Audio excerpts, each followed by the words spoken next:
Hey guys, and welcome back to another YouTube video. In this video I'll be going through the 5th AFL fantasy team preview for the 2024 season in the Richmond Tigers. I believe it is the 5th. Going through all of their players. This one might be a shorter review, just looking at it, as there aren't too many guys from Richmond, and of course they didn't have the strongest draft hand, so I don't think there's too many guys coming up from Richmond. So this one is probably going to be on the shorter side, and we'll get to know more during pre-season, as you would expect there to be some role changes, but they do have some fallen premiums and some of the best forward stocks.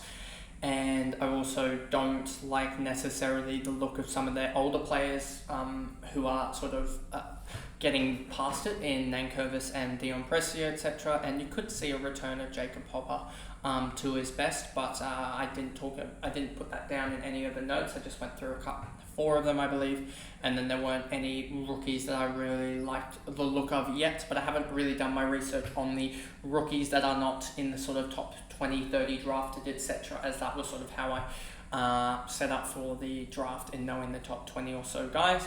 But anyway, before we get into this video, remember to like and subscribe, turn the notification bell on so you know when I upload, and let's get into this review.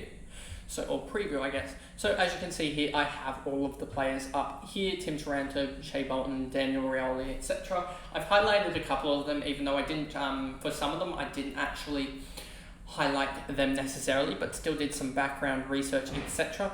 One of the things I do not like about the Richmond Tigers is the fact that they have this round 0 game here, meaning that they have that early bye, and it is stationed at week 6. And they do have West Coast leading into the bye, but I think that this is a pretty strong start, given the first 4 games are against 4 of the top 10 sides, I would say. And especially 2 teams I expect in Carlton and Sydney, and even Port Adelaide, to really compete. Suns, they may make the 8, but I think I had them, 10th or something like that in my ladder predictions, my early 2023 ladder predictions for 24. You can check that video out.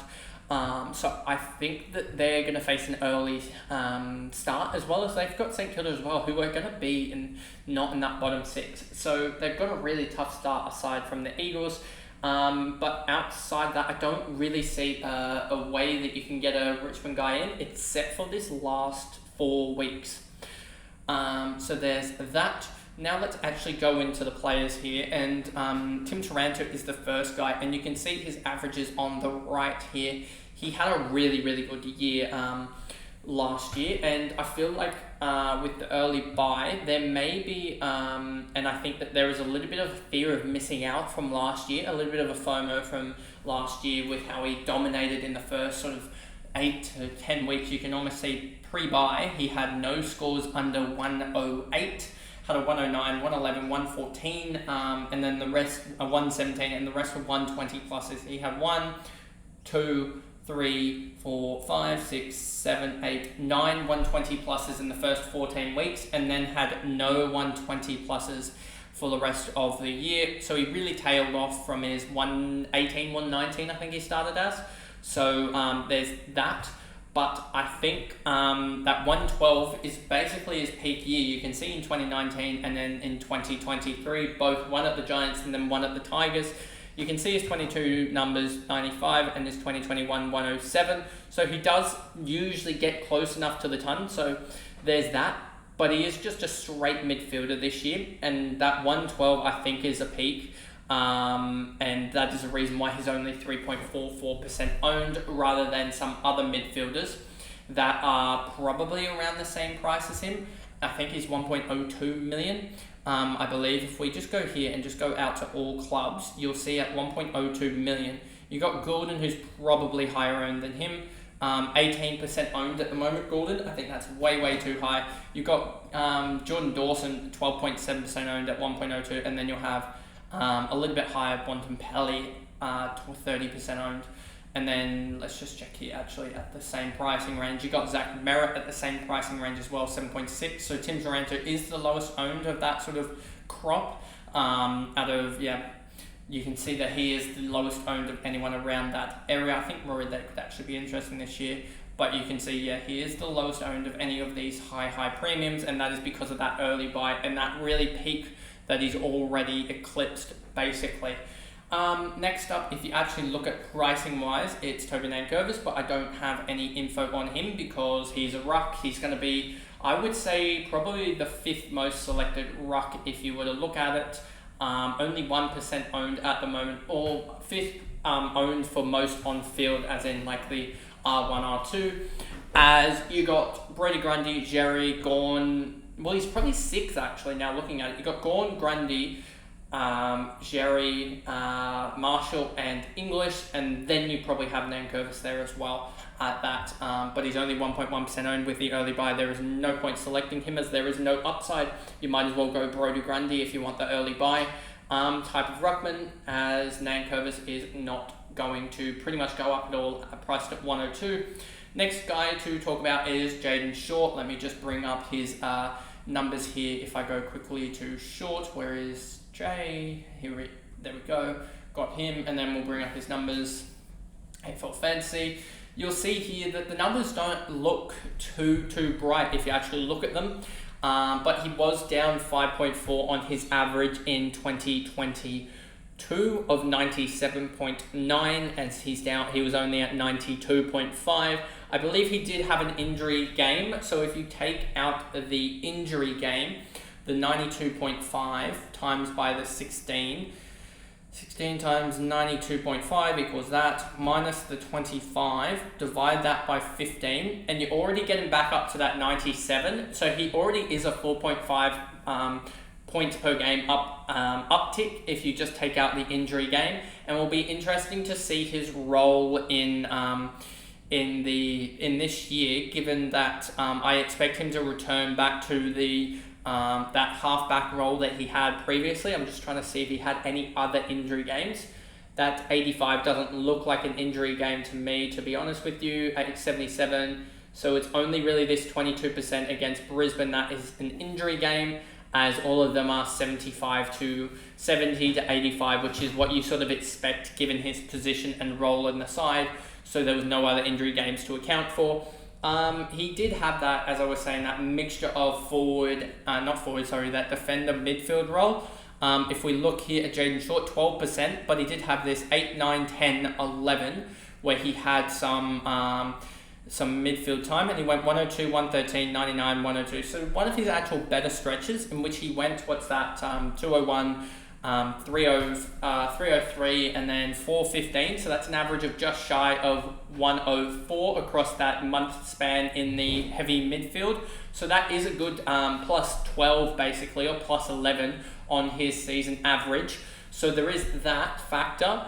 And the fact that when he isn't in the midfield, if you actually look at it, he had a 14% in round 7 as well, so that was all his midfield time, and in round 7 he put up a 1-2-3, which means that he effectively actually did 538 in 5 games, an average of close to 108 in the midfield when he got any midfield time at all, any CBAs, because he had 0 in the other games.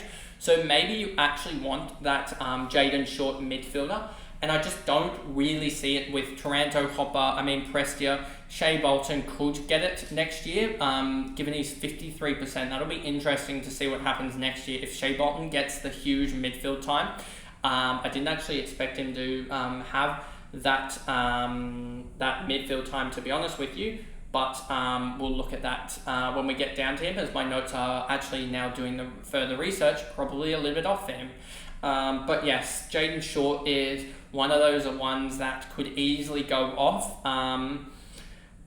but we just need to look at it in round 0. If he does go 140 in round 0, he could be the pick to go with, because he is priced currently at only 835, and 835 you can basically swap him out for Nick Dacos at that price range, depending on who goes big, and whoever goes big takes that defender 1 role. As if Nick Dacos goes and gets a 60 in round 1, he's going to dip in price a lot and be still available post-buy, pretty much as your first upgrade target, even if you have to put him in the midfield and then slide him back eventually to the back line. He will be available if he does have a bad game, because he has that buy and also the tag that should only be limiting him to a max of like 95. So there's that. But Jaden Short is definitely one to look at in round 0.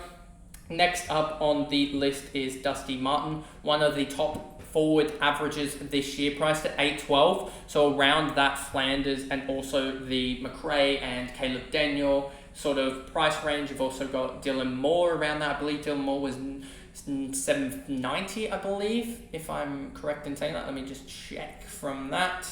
Dylan Moore was $7.94. So yes, Dylan Moore is around that price. We'll get to him. That'll be recorded today as well, and will come out in a couple of days' time for you guys. So yes, Dusty Martin is one of the top forwards, I should say, and will be interesting to see what he goes on to average. This is the one annoying thing about using these websites is that, where is Martin here? One of them's ordered by last name and one of them is ordered by first name, as you can see here with Dusty Martin being in the middle of one list and at the start of the other. But let's just look at his numbers. Obviously, his midfield minutes are decreasing. He was only used in the midfield 18%, which is down from, I believe, last year as well. If we look here, he was used in the midfield 37% last year, which was a little bit of an off year as well. And then 2021, he was used in the midfield 63% of the time, and that included a 3%er against the Swans. And then in 2020, I think you'll see 70% or so, 76% for him. So it will be interesting to see how he is used. I could see him dipping back into the midfield up towards that sort of 30-35%, given that you have got, did Dow leave? Let's just check if Dow left. This will be ordered by, did Thomas Dow leave? No, he didn't leave. So he's still there. You've got Dion Prestia, who's still there. You've got Tim Taranto, Hopper, etc. Shea Bolton should get time, but Trent Cotchin is gone. Marlon Pickett probably won't play as much time. You've got Graham, who I believe is still there. Jack Graham is still there.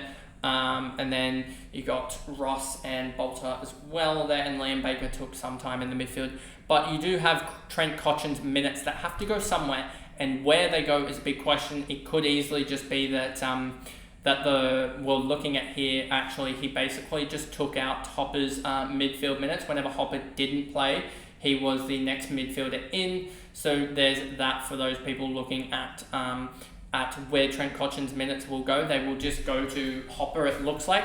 But you could also see it as when, because when Hopper did have some midfield time here, looking at this 62 for Cotchin when Hopper had 79. And where is another one that happened as well? This 52 when Hopper had 56. So there is times when Trent Cotchin and Hopper have midfield minutes. So you could see either Dusty or Jaden Short take that time, but it will be interesting to see who does. I don't expect Dusty to take that time, but I still think he can be definitely influential off the forward flank, as he's 17, 18, 19, 20. So other than 21, he had 90s across the board to finish the year. And if you actually look at his midfield time, you'll see he had this really good 20 to 30% midfield split, which I think is something he can do. I think he can do 35% midfield and really dominate at 90, 95. So I think he's one of those ones that you may go and upgrade potentially someone like a midfielder, like one of your rookie midfielders or something like that, or just upgrading Harley up to a Dusty Martin if we see this Dusty Martin return this 90 point per game Dusty. So I'm really intrigued about Dusty and how he goes. Do I have him, I do have him favorited at the moment, but I don't think he's one that I want to start with. I think he's one of the forwards that I want to end with. Him, Isaac Heaney, and I think we went through someone else, maybe was it from St Kilda or Western Bulldogs? Oh no, it was probably Caleb Daniel as well, are some of the guys that I'm looking at for that F4 to F6 range come the end of the season, given their roles, as I don't think they have much upside, but I don't think they have much downside, meaning that they'll stick around their same price and be better for the back end when you want those 80 to 90 guys, and they have the potential to pop off for like a 120, 130. Shea Bolton is a guy that I'm almost intrigued to start, but it's Shea Bolton. Let's just put it that way. He had so many free kicks against, I swear. If we look at his stats here, Shea Bolton. This is last name based, so there we go. You'll see Shea Bolton had, 23 free kicks against. What did Dusty have? Did Dusty have like a massive amount? Where's Martin? There we go. Dusty Martin had 14. So yeah, Shea Bolton gave away a mountain of free kicks against, which is obviously not the best. Where's Bolton? Bolton's up here again. So there you go. But he did average 86. If we go over to his to Shea Bolton down here now. 1 second, let me grab him up for here we go. You can see, and let me press go. And then fancy profile here. You can see his sort of progression is sort of stunted, etc. as you can see here. But this was definitely his best year, and being that he's going to be 25 when the season starts, he'd be midway through his 25 and a half or so. I really see that there is potential with him. Look at that back half of the year. Take out that 40, which was just an odd game. I'm pretty sure, if I remember correctly, match stats. Let's go down to that 40. Where is it? At 40, he had 2 free kicks against and didn't do anything against Western Bulldogs, CBAs. Let's look at that for Prestia against Western Bulldogs, 52% CBAs. So it'll be interesting to see if he can get some consistency, because Shea Bolton had a 40 as well as a 66, a 69 and a 64, and also a 71, I guess you could say. Well, 4 71s. So if you take all those and sort of say, let's bump them up by 15, or let's bump that 40 up to an 80 or something like that, so as lowest as a 64, bumping that 40 up already gives them around 1.5 to 2 upside, which would be an 88. And if you bump those 71s up even 5, or the other scores up by 5, then you have potentially somewhere close to about 5 or 6 points of upside there. But I don't think it's really the upside that I'm interested with Shea Bolton. I think it's holding that midfield split, because if he holds that midfield split, I don't expect him to drop 40s. I expect him to drop sort of 70s, 80s, 90s as his low, and have those potential 120 games again. So I reckon he could be a 90, 95 mid forward. Well, he's got the mid forward, but I reckon he could be, like I said with Dusty, that F3, that F4 to F6 could be him, Dusty, Isaac Heaney, Caleb Daniel. There's 4 or 5 guys there that could easily be. And I'm just intrigued to see Shea Bolton and how he goes, because he definitely did 53% this year CBA-wise. And the previous year, if you look at his CBAs, you will see that they were, 56 the year before that. So he has gotten the points per game up, the points per minute in the midfield up. And then the year before that, he was at 48%. So he is definitely a midfielder. I'm surprised he has forward status, to be honest with you. You can see here the year before that, he had 58 in the 2020 season, which was when he averaged 65 in the shortened season, which converts up to 82. So his second ever best season with the, what did he have? The 58% CBA. So it'll be interesting to see what happens with Shea Bolton, but I wouldn't count him out of just because he is a little bit with the free kicks. I wouldn't count him necessarily out for this year. And then the last guy that we got to sort of talk about in this roundup is actually a former Sydney Swan in Sam Naismith, and this is only because he has come into the squad as that replacement or potential replacement in case of injury for Sam Nace, not Sam Nace, that's him, for Toby Nankervis. 2 Sydney Ruckmans now in Richmond colours is weird. So you got in 2022, didn't play. In 2021, if you look at his numbers, he played 2 games, I believe it was. No, he didn't play any games in 2021. And then in 2019, it skipped over 2020. In 2020, he had a 78 and 76, which if you actually look at it and you upgrade that because of the 1.25, the 77 times the 1.25, those were 96 games. And if you actually look at him, he's priced at 521, which 521,000 is only priced at 57.6. So if you actually look at it, his 2016 numbers, when I believe, I forgot who was in the Sydney Swans sort of ruck department in 2016. Let me look at the Sydney Swans list from 2016 and see who they had, because I don't think he was the starting ruck in that year. Let's look at by height. You had Kyle Galloway, you had Sam Naismith, you had Kurt Tippett, you also had Cal Sinclair who played there as well, so I'm pretty sure they ran a dual ruck there, which was not fine. You also had Toby Nankervis there as well, So it'll be interesting. He ran 16 to 23, and let's look at Toby Nankervis, which will be actually funny to see if they do. If they run together, we've got past data almost on what they will do. Let's run him back in 2016. Let's run it back here and see what he did produce. I did that wrong, didn't I? 2023, let's run back to 2016. So they ran together and they produced 80 scores each. So there is past data to show that they can play together, but they sort of take points off each other when they do that. So it'll be interesting just to see. He's at 521, and if Nate goes down, he could easily be a downgrade target. If he plays well 1 week and has a good negative break even, you could look at him, but I would just stay clear obviously at the moment, because Nankervis is still 29. He's still going to be their number 1 ruck, but Nankervis easily go down, as he went down for 8 games last year and has never really played a full game of season. Only in 2022 did he do so. As you can see here, massive interruptions. Played a lot in 2017, 2018, but then 2019, 2020 in the COVID year, 2021, and then even 2022 was his only full year at 85, and we saw a real step up. But that pretty much is the review for the Richmond Tigers and how they look for the 2024 AFL fantasy season. Not many guys that I'm really interested in, just the forwards as well as the role of Jaden Short, and I think that's basically it. And then just in case Nankervis goes down, then you have Naismith there to potentially pick up the pieces. But that is the video, and I will see you guys in the next preview tomorrow, which is of course the Port Adelaide Power and how their midfield will sort of stack up, as that is the biggest core for them. I'll see you then, guys. Bye.